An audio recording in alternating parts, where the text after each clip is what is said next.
Calcutta high court में पश्चिम बंगाल की मुख्यमंत्री ममता बनर्जी के नंदीग्राम के नतीजे को चुनौती देने के मामले में सुनवाई 24 जून के लिए स्थगित हुई है। बता दें कि ममता बनर्जी ने बीजेपी नेता शुभेंदु अधिकारी की नंदीग्राम सीट से जीत को लेकर चुनौती दी।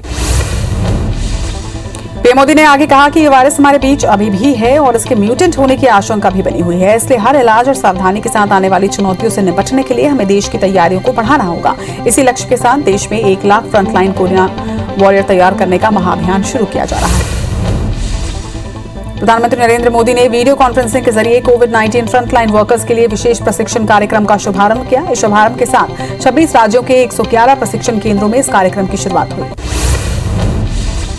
प्रशिक्षण कार्यक्रम का शुभारंभ करते हुए पीएम मोदी ने कहा कि इस अभियान से कोविड से लड़ रहे हमारे हेल्थ सेक्टर की फ्रंटलाइन फोर्स को नई ऊर्जा भी मिलेगी और हमारे युवाओं के लिए रोजगार के नए अवसर भी बनेंगे।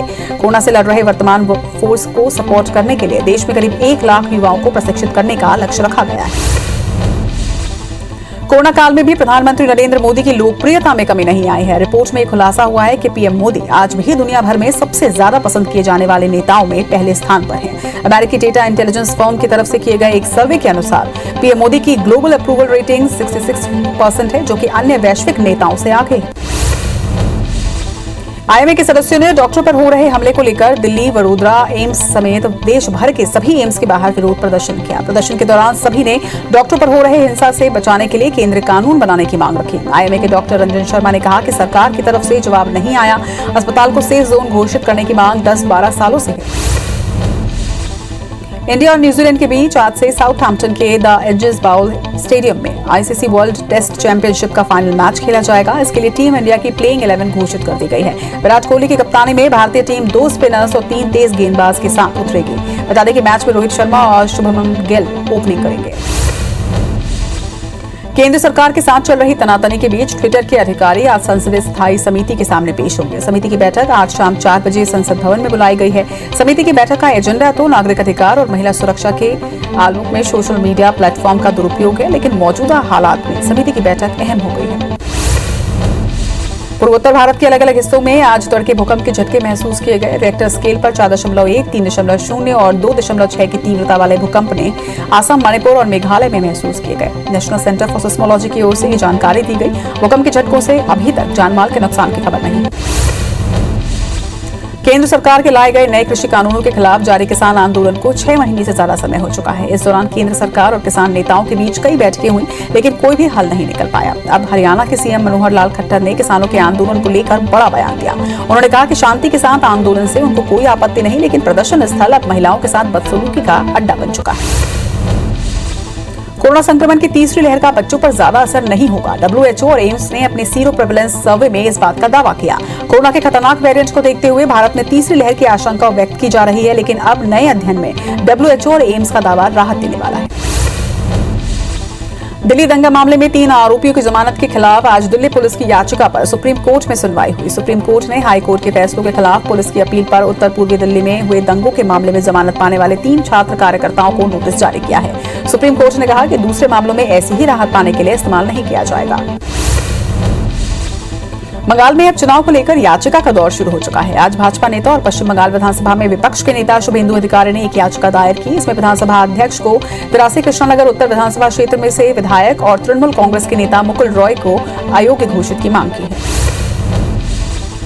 दुनिया भर में कोरोना के मामले 17 करोड़ 81 लाख को पार कर चुके हैं, तो वहीं अब तक 38,57,000 मरीजों की मौत हो चुकी है। दुनिया भर में 16 करोड़ 28 लाख मरीज कोरोना को हराकर स्वस्थ हो चुके हैं, तो वहीं दुनिया भर में एक्टिव मामले 1 करोड़ 16 लाख के पार पहुंच चुके हैं। कुछ देशों में डबल वैक्सीनेशन के बाद छूट बढ़ा दी गई है। देश में एक दिन में कोरोना के 65,375 नए मामले सामने आए, जिससे कुल आंकड़ा 2 करोड़ 97 लाख के पार पहुंच चुका है। वहीं 1,590 नई मौत से अब तक 3,85,000 मरीजों की मौत हो चुकी है। बीते 24 घंटे में 88,421 मरीजों को डिस्चार्ज किया गया है। वहीं 7,93,000 एक्टिव मरीजों का इलाज जारी है। तमिलनाडु में 9,118 नए केस से आंकड़ा 23,73,000 को पार कर गया, तो वहीं 210 मौत से अब तक 30,000 मरीजों की मौत हो चुकी है। 22,720 मरीजों के डिस्चार्ज होने के साथ अब तक 22,720,000 लोग स्वस्थ हुए हैं, तो वहीं राज्य में एक्टिव मरीजों की संख्या 1 लाख के पार हो चुकी है। मध्य प्रदेश में 145 नए केस के साथ अब तक 7,88,000 मरीज सामने आए हैं। वहीं प्रदेश में 30 मरीजों की मौत से कुल आंकड़ा 8,679 पर पहुंच गया है। 24 घंटे में 404 मरीज डिस्चार्ज होने के साथ कुल आंकड़ा 7,77,000 को पार कर चुका है। वहीं राज्य में एक्टिव मरीजों की संख्या घटकर 2,984 पर पहुंच गई। छत्तीसगढ़ में कोरोना के 590 नए मामले सामने आए। इससे कुल आंकड़ा 9,89,000 को पार कर चुका है। वहीं राज्य भर में 7 मौत से अब तक 13,361 लोग अपनी जान गंवा चुके हैं। वहीं 1,027 मरीजों के डिस्चार्ज होने के साथ ठीक होने वालों का कुल आंकड़ा 9,65,000 को पार कर चुका है। एक्टिव मरीजों की संख्या घटकर 10,682 पर पहुंच चुकी है। मध्य प्रदेश में वैक्सीनेशन में तेजी लाने के लिए सरकार ने एक्शन प्लान तैयार किया है। इंदौर में 1,10,000 और भोपाल में 83,250 का वैक्सीनेशन टारगेट रखा गया। वहीं जबलपुर में 37,740, ग्वालियर में 26,860 लोगों की टीकाकरण का लक्ष्य रखा गया है। बिलासपुर में कोरोना के घटते संक्रमण को देखते हुए संडे लॉकडाउन में रियायत दी गई है। रविवार को अब दोपहर 2 बजे तक मॉल दुकानों को छूट दी गई है, तो वहीं 2 बजे तक सब्जी विक्रेताओं को भी छूट मिली है। सैलून और ब्यूटी पार्लर्स को रात 8 बजे तक खोलने की छूट मिल गई है। छत्तीसगढ़ के कई जिलों में आज बारिश का अलर्ट जारी किया गया है। मौसम विभाग के अनुसार अगले 24 से 36 घंटों में कई जिलों में मध्यम से भारी बारिश की संभावना है, तो वहीं उत्तरी छत्तीसगढ़ में भारी से अति बारिश का अलर्ट जारी किया गया है। देश में पेट्रोल डीजल के दाम लगातार बढ़ रहे हैं, जिसकी वजह से महंगाई अपने उच्चतम स्तर पर पहुंच गई है। 27 दिन से पेट्रोल 6 रुपए 6 पैसे महंगा हुआ है। वहीं भोपाल में पेट्रोल 104 रुपए 53 पैसे प्रति लीटर और डीजल 94 रुपए 84 पैसे प्रति लीटर हो चुका है। मध्य प्रदेश के पूर्व सीएम और प्रदेश कांग्रेस अध्यक्ष कमलनाथ अस्पताल से स्वस्थ होकर घर पहुंच चुके हैं। उन्होंने खुद सोशल मीडिया पर पोस्ट कर लोगों को ये जानकारी देते हुए अपने शुभचिंतकों का आभार जताया। बता दें कि कमलनाथ बीते 4 दिनों से गुरुग्राम के मेदांता अस्पताल में भर्ती थे। राजस्थान कांग्रेस में संतोष अब थम सकता है। राजस्थान में डैमेज कंट्रोल की जिम्मेदारी मध्य प्रदेश के पूर्व मुख्यमंत्री कमलनाथ को दी गई है। सूत्रों से मिली जानकारी के मुताबिक सचिन पायलट से कमलनाथ की फोन पर चर्चा हुई है और इस पर जल्द ही सुलह की खबरें आ सकती हैं। भोपाल में राज्य मुख्य निर्वाचन पदाधिकारी ने 7 जिलों के कलेक्टर्स को एक पत्र लिखकर जानकारी मांगी है। पत्र में एक ही जगह पर 3 साल से जमे अधिकारियों की लिस्ट मांगी गई। दरअसल खंडवा में लोकसभा चुनाव की तैयारियां शुरू हो चुकी हैं। वहीं पृथ्वीपुर, रैगांव, जोबट में विधानसभा उपचुनाव होने हैं। भोपाल में सीएम शिवराज दोपहर करीब 3 बजे स्मार्ट सिटी पार्क में पौधारोपण करेंगे। फिर मंत्रालय में उच्च शिक्षा विभाग के कार्यक्रम में शामिल होंगे। इसके साथ ही सीएम युवा शक्ति कोरोना मुक्ति कार्यक्रम को संबोधित भी करेंगे। वहीं शाम को कोरोना नियंत्रण पर सीएम समीक्षा बैठक लेंगे और मंत्रियों से 1-to-1 चर्चा भी करेंगे। ग्वालियर में ऊर्जा मंत्री प्रद्युमन सिंह तोमर का अलग अंदाज सामने आया। मंत्री खुद ही बिजली के ट्रांसफार्मर पर चढ़ गए और डीपी पर झाड़ियों और जमा कचरे को हटाया। ऊर्जा मंत्री प्रद्युमन सिंह तोमर ने कहा कि इसकी वजह से बिजली सप्लाई अवरोधित हो रही थी। वहीं बिजली कंपनी के अफसरों की लापरवाही पर माफी भी उन्होंने मांगी। महंगाई को लेकर कांग्रेसियों ने धमतरी में भी धरना प्रदर्शन किया। विरोध में कांग्रेसियों ने सिहावा चौक में रूट जाम कर दिया। करीब 10 मिनट तक एनएच जाम रहा। इस दौरान कांग्रेसियों ने केंद्र सरकार के खिलाफ जमकर नारेबाजी भी की। बिलासपुर के तखतपुर मुख्य मार्ग पर महंगाई को लेकर कांग्रेसियों ने सांकेतिक चक्का जाम कर विरोध जताया। विरोध में बिलासपुर विधायक शैलेश पांडे, संसदीय सचिव रश्मि सिंह सहित पार्टी पदाधिकारी शामिल हुए। महासमुंद में भी महंगाई को लेकर कांग्रेसियों ने एनएच 53 पर सांकेतिक चक्का जाम किया। इस प्रदर्शन में संसदीय सचिव विनोद चंद्राकर और जिला अध्यक्ष रश्मि चंद्राकर शामिल हुए। भोपाल में नर्स एसोसिएशन ने अपनी हड़ताल वापस ले ली है। नर्सों के प्रतिनिधि मंडल ने मंत्री विश्वास सारंग से मुलाकात के बाद हड़ताल को खत्म करने का फैसला लिया। मंत्री विश्वास सारंग ने प्रतिनिधि मंडल को मांगे पूरी करने का भरोसा दिलाया है। भोपाल में एनजीटी ने निगम कमिश्नर को तलब किया। नेशनल ग्रीन ट्रिब्यूनल यानी कि एनजीटी ने तालाबों में सीवेज का पानी मिलने और गंदगी को लेकर रोकथाम की प्लानिंग पर जवाब मांगा है। तो वहीं जवाब के साथ कमिश्नर को 28 जून को ट्रिब्यूनल के सामने पेश होना है। मध्य प्रदेश में खुले में मास्क, पीपीई किट फेंके जाने पर एनजीटी ने सख्त आदेश पारित किया। नागरिक उपभोक्ता मार्गदर्शक मंच की याचिका पर एनजीटी भोपाल ने केंद्रीय प्रदूषण नियंत्रण बोर्ड की गाइडलाइन का सख्ती से पालन करने पर जोर दिया। वहीं नियमों का पालन न होने पर जुर्माना तक वसूलने के निर्देश दिए।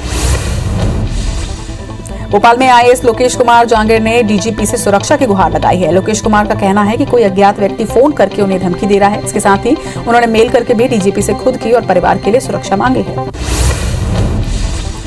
कटनी के ईश्वरीपुरा वार्ड के सैकड़ों अधिहितग्रहियों ने कोरोना काल में फ्री राशन नहीं मिलने पर नाराजगी जाहिर की। इस दौरान बीजेपी कार्यकर्ता भी मौजूद रहे। वहीं महिलाओं का आरोप है कि उन्हें 4 महीने का राशन नहीं मिला, जिससे उन्हें बाजार से खरीदना पड़ रहा है। विदिशा के सिरोंज रोड में चौराखेड़ी के पास भीषण सड़क हादसा हुआ। हादसे में 4 लोगों की मौके पर ही मौत हो गई। तेज रफ्तार से आ रही कार ने बाइक सवारों को टक्कर मार दी, जिससे 4 युवकों की मौके पर ही मौत हो गई। 4 मृतक एक ही बाइक पर सवार थे। सिंगरौली में तेज बारिश के चलते अचानक 11,000 वोल्ट सप्लाई वाला तार घर के सामने गिर गया और करंट लगने से 5 मवेशियों की मौत हो गई है। वहीं घर के कुछ हिस्से में आग भी लग गई, जिस पर स्थायी लोगों ने कुछ देर में ही काबू पा लिया। हादसे के बाद इलाके में दहशत का माहौल। मुरैना में एक शादी समारोह में फायरिंग के दौरान बच्चे की मौत हो गई। अचानक हुई फायरिंग के दौरान गोली बच्चे के गर्दन के आर पार हो गई। इधर पुलिस ने 2 आरोपियों के खिलाफ गैर इरादतन हत्या का मामला दर्ज कर लिया है। मामला सिविल लाइन थाना इलाके का बताया जा रहा है। शहडोल के घुनघुटी वन परिक्षेत्र में एक बाघ की सड़क हादसे में मौत हो गई। बताया जा रहा है कि किसी अज्ञात वाहन की चपेट में आने से बाघ की मौत हुई। वहीं वन विभाग की टीम मौके पर पहुंची और घटना की जांच में जुट गई है। अंबिकापुर जिले के सीतापुर थाना क्षेत्र से गैंगरेप की घटना सामने आई। इलाके के 2 नाबालिग लड़कियों के साथ गैंगरेप किया गया है। बताया जा रहा है कि दोनों नाबालिग बारात में शामिल होने के लिए आई थी। दोनों को जबरन बंधक बनाकर शराब पिलाकर दरिंदों ने गैंगरेप किया। इधर पुलिस ने एक आरोपी को गिरफ्तार कर लिया है, जबकि 3 अब भी फरार हैं। जबलपुर के कटंगी थाना क्षेत्र में हिरन नदी के किनारे पुलिस और क्राइम ब्रांच की टीम ने संयुक्त कार्रवाई कर जहरीली शराब बनाने के ठिकानों पर छापा मारा, जहां करीब 100 लीटर बनी रखी हुई शराब के साथ साथ 500 लीटर शराब बनाने वाला महुआ लहान जब्त किया गया और भट्टियों को नष्ट किया गया। 2 आरोपियों को भी पुलिस ने गिरफ्तार कर लिया है।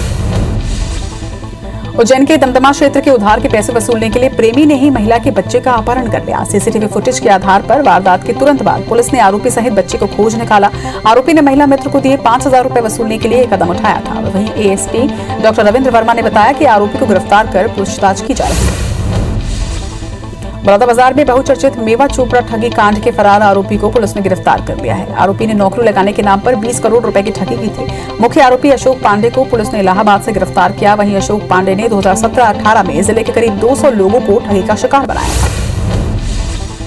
भोपाल के जालसाज दंपत्ति ने सागर के एक व्यापारी को पार्टनरशिप में रेस्टोरेंट खोलने के नाम पर 30 लाख रुपए की चपत लगा दी। आरोपी रातों रात रेस्टोरेंट का सामान तक बेचकर फरार हो गया और अब व्यापारी को पुलिस में शिकायत करने पर अंजाम भुगतने की धमकी भी दे रही है। फिलहाल पुलिस ने एफआईआर दर्ज करवा ली है। ग्वालियर के मुरार थाना पुलिस ने एक युवक समेत उसके पिता और चाचा को गिरफ्तार किया। आरोपी युवक 2 सालों से एक छात्रा से दुष्कर्म कर रहा था। वहीं युवक के पिता और चाचा छात्रा को वीडियो और फोटो वायरल करने की धमकी दे रहे थे। आरोपियों को जब मामला दर्ज करने की जानकारी मिली तो आरोपी वहां से फरार हो गए, जिसे पुलिस ने गिरफ्तार कर लिया है। जांजगीर चांपा के बलौदा पुलिस ने देशी शराब दुकान में 3,91,000 चोरी के मामले में सुपरवाइजर को गिरफ्तार किया है। पुलिस ने आरोपी रघुवंशमणि साहू से 2,04,000 नगद जब्त किया। चोरी की बाकी रकम को आरोपी ने जुए और शराब में खर्च कर दिया। चोरी के दौरान सीसीटीवी कैमरे को भी आरोपी ने तोड़ दिया था। मुरैना में देशी शराब दुकान में लूट करने वाले बदमाशों को अंबाह पुलिस ने गिरफ्तार कर लिया है। वहीं हथियारों से लैस बदमाशों ने कल लूट की घटना को अंजाम दिया था। पुलिस ने 24 घंटे में दोनों बदमाशों को गिरफ्तार किया। बदमाशों के पास से 2 बंदूक, कारतूस, नकदी सहित शराब की पेटियां भी जब्त हुई हैं। रायगढ़ जिले में फर्जी आईडी बनाकर ब्लैकमेल करने का मामला लगातार सामने आ रहा है। साइबर अपराधी मैसेंजर के जरिए न सिर्फ लोगों को अश्लील तस्वीरें भेज रहे हैं, बल्कि उनकी स्क्रीनशॉट्स लेकर ब्लैकमेल भी कर रहे हैं। पिछले 6 महीने में रायगढ़ पुलिस के पास इस तरह की तकरीबन दर्जन भर शिकायतें आई हैं।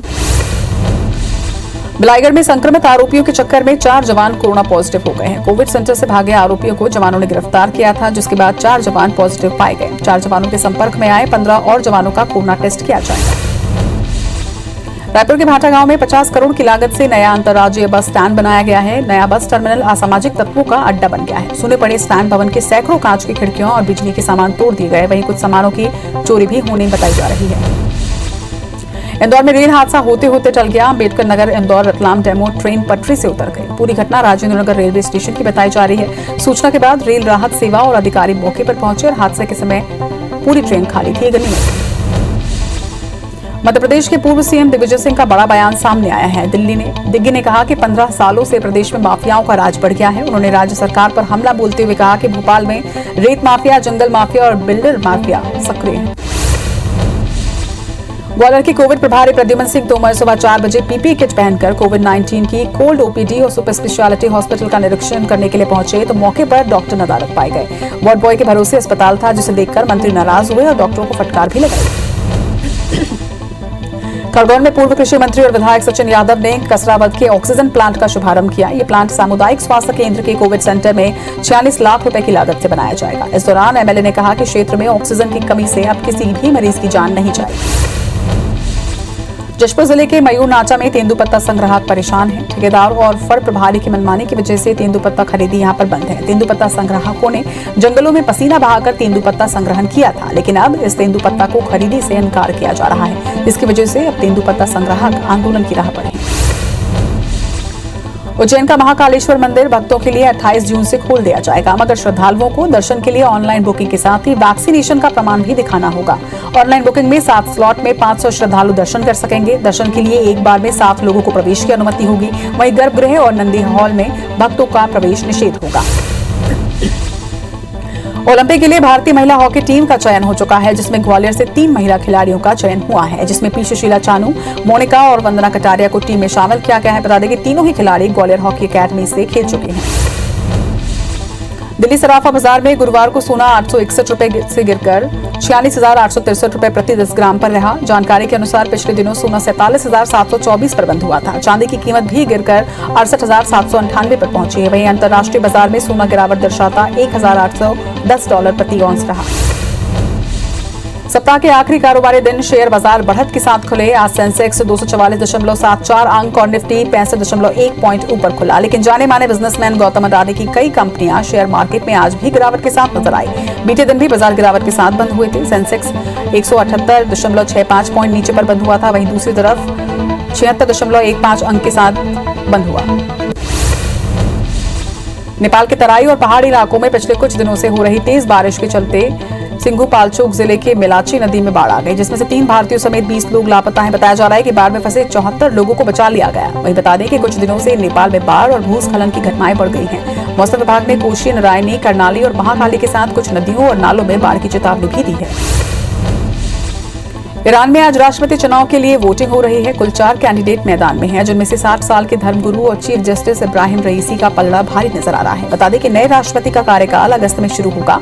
सूत्रों के मुताबिक रईसी की जीत लगभग तय मानी जा रही है। अगर ऐसा होता है तो अमेरिका और पश्चिमी देशों से ईरान का टकराव बढ़ने की आशंका है।